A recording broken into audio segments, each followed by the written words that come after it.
গেল কয়েক বছর ছেলেদের বয়স ভিত্তিক টুর্নামেন্টের ক্যাম্প হয়েছে কমলাপুর স্টেডিয়ামে, কিন্তু সংস্কারের কারণে চলতি বছর তার পাওয়া সম্ভব নয়। তাই সেপ্টেম্বরে শ্রীলঙ্কায় অনুষ্ঠিত হতে যাওয়া অনূর্ধ্ব-17 সাব চ্যাম্পিয়নশিপের ভেন্যু পাওয়া নিয়ে বাফুফে ছিল শঙ্কায়। এমন অবস্থায় এগিয়ে আসলেন বাফুফের সহসভাপতি নাসের শাহরিয়ার জাহিদি। নিজ অর্থায়নে বানানো যশোরের শামসুল হুদা ফুটবল একাডেমিতে ক্যাম্প করার ব্যবস্থা করে দিলেন। আধুনিক সুযোগ সুবিধা সম্পন্ন এই ফুটবল একাডেমিতে শুক্রবার প্রস্তুতি শুরু করেছে গোলাম রব্বানী ছোটন শিষ্যরা।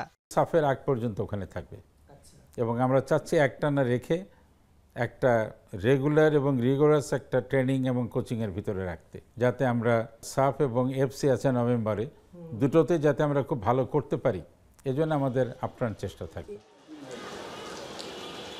চলতি মাসেই জাতীয় স্টেডিয়ামে সারা দেশের তৃণমূলের ফুটবলারদের নিয়ে প্রতিভা অন্বেষণ কার্যক্রম করেছিল বাফুফে।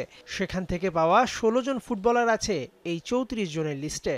দেশের যে কোনো প্রান্তে ভালো ফুটবল খেললেই সুযোগ থাকছে বাংলাদেশের জার্সি বুকে জড়ানোর।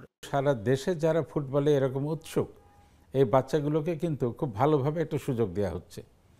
তো এখান থেকে স্কাউটিং করে আমরা যতগুলো পাই, আমরা এবার ক্যাম্পেইন আন্ডার 15 আমরা নিয়ে যাচ্ছি এবং এইখান থেকে আমরা একটা প্যানেল করে রাখবো। দেশের বাইরে থেকে যারা এসেছিল সেখানে আমরা একই জিনিস করেছি, আমরা তাদেরকে একটা মূল্যায়ন করে একটা প্যানেল মতন করে রাখছি।